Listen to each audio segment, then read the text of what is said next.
Students, आज हम करने वाले हैं सीबीएसई क्लास 12th बोर्ड का क्वेश्चन नंबर 22। चलो क्वेश्चन देखते हैं। When a certain conductivity cell was filled with 0.05 m KCl solution.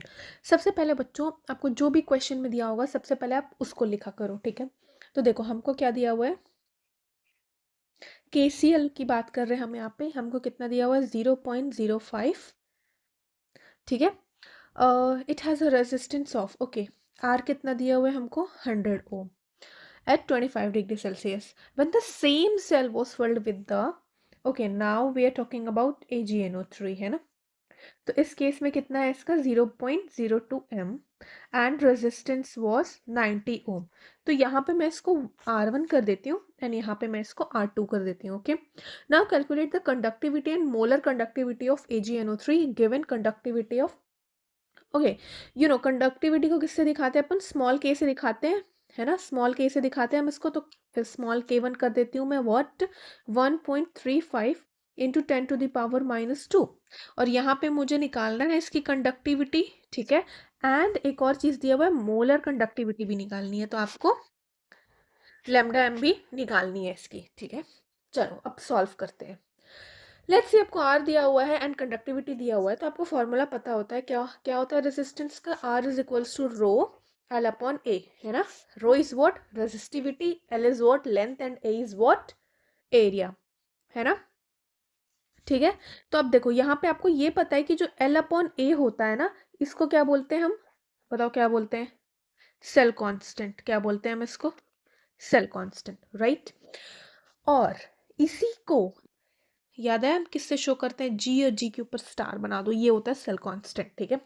तो अब देखो, अब हम इसको आगे सॉल्व करते हैं, okay. So l upon a is equals to R upon rho हो गया, है ना। ये केसीएल के केस में। अब अगर आप AgNO3 के केस में देखोगे तो इसका भी तो सेम होगा ना, इसका भी आ जाएगा क्या, आर अपॉन रो, यहाँ पे R2 कर देते हैं, इसका R1 कर देते हैं, is equals to l upon a. L upon a is cell constant, तो क्या दोनों केसेस का अगर मैं इसको इक्वेशन 1 नाम दे दूं और इसको मैं इक्वेशन 2 नाम दे दूं, तो क्या फ्रॉम इक्वेशन 1 एंड इक्वेशन 2 मैं ये बोल सकती हूँ R1 upon rho is equals to R2 upon rho, है कि नहीं। इसका भी 1, ये 2, है ना, ये 1 ये 2। अब देखो 1 अपॉन रो मतलब ये रेजिस्टिविटी हो गई, और 1 अपॉन रो क्या होती है, कंडक्टिविटी, है ना। Rho is equals to 1 upon small k, that is conductivity होती है ना। तो हम इसको लिख सकते हैं R1 small k1 is equals to R2 small k2, है ना। यहाँ पे हो जाएगा ना, k is equals to 1 upon rho, तो हमने इसको यहाँ पे लिख दिया। अब देखो इसमें r की वैल्यू कितनी दी हुई है, 100, ठीक है।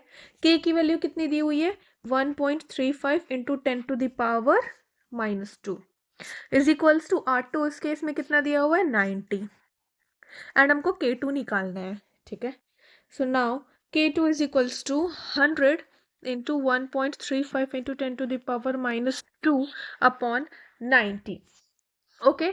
सो ये से ये कट गया, आपके पास बचा 1.35 upon 90, and when you solve it you will get 0.015, okay. आपको क्या मिलेगा, 0.015 पर ओम पर सेंटीमीटर, ठीक है ना।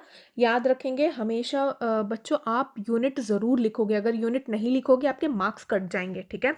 अब देखो हमने इसका के तो निकाल लिया, कंडक्टिविटी। हमको एक और चीज़ क्या पूछा था, मोलर कंडक्टिविटी। अब मुझे बताओ मोलर कंडक्टिविटी का फॉर्मूला क्या था, फटाफट बताओ।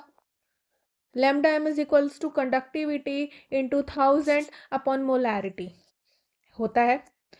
ये के हमने अभी निकाला 0.015 इंटू 1000 अपॉन मोलैरिटी। मोलैरिटी बताओ किसकी कितनी दी हुई है, ये 0.02, है ना, 0.02। ये कितना आ गया, 15 अपॉन, ये आ गया, दैट इज 750। यूनिट लिखना नहीं भूलेंगे, साइमन सेंटीमीटर स्क्वायर, सॉरी इसको अच्छे से लिखते हैं, 750 साइमन सेंटीमीटर स्क्वायर पर मोल, ठीक है ना। इसका आंसर क्या हो गया, 750। आई होप आप लोग को समझ आया होगा। Thank you for watching video. Please like, share and subscribe for more.